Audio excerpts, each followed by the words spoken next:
Hello guys, welcome to Orion blog. আমি Sheikh Orion Ahmed Apu চলে আসলাম আবার একটা নতুন ব্লগ নিয়ে। আজকে আমাদের বাড়ির পাশেই আরেকটা বাড়িতে রাসেল ভাইপার দেখা দিয়েছে। রাসেল ভাইপারের সাথে অনেক কটা বাচ্চা আছে, অনেক কয়েকটারে মারছে। সেই জন্য আমার অনেক শরীর অসুস্থ, কারণে আমি যাইতে পারিনি। এখন আমি যাচ্ছি দেখার জন্য। এই যে ঘরটা খুঁজে পুরো ঘরের ভিতরেই সাপ পাইছে।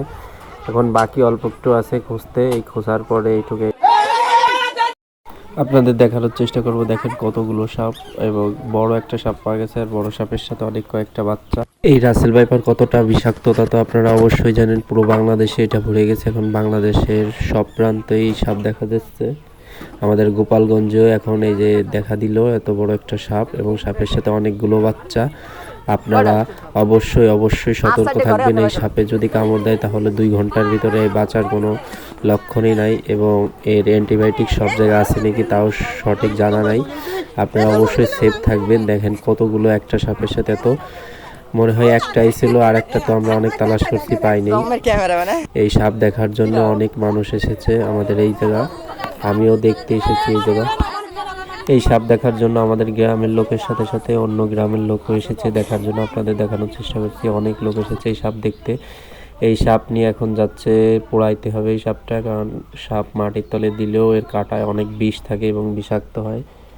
কারণ আমাদের এদিক কৃষিকাজ করে, কখন কোন জায়গায় কোন জমিতে কৃষিকাজ করা লাগে বা কিছু চাষ করা লাগে, এটাকে মাটি দিলে ওই হাড্ডি শরীরের কিছু অংশ যদি মানুষের হাতে বা পায়ে লাগে তাহলে অনেক অসুবিধা হবে। আলসার জাতীয় অনেক ধরনের রোগ হয়। সেজন্য আর এটা আমরা সবাই মিলে পুড়িয়ে দিব। পোড়ানোর জন্য অনেক লোক যাচ্ছে, সাথে পোলাপান অনেক লোক যাচ্ছে এটাকে।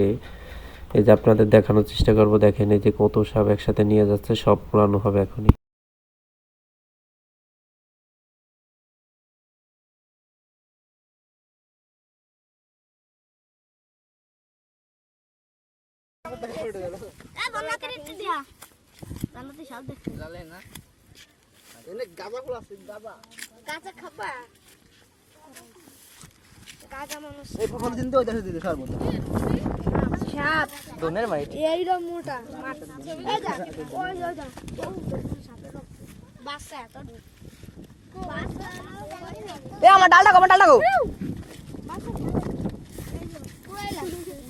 না সুপ বানাবে এটা দিয়ে। সুপ হবে, সুপ বার্গার হবে, বার্গার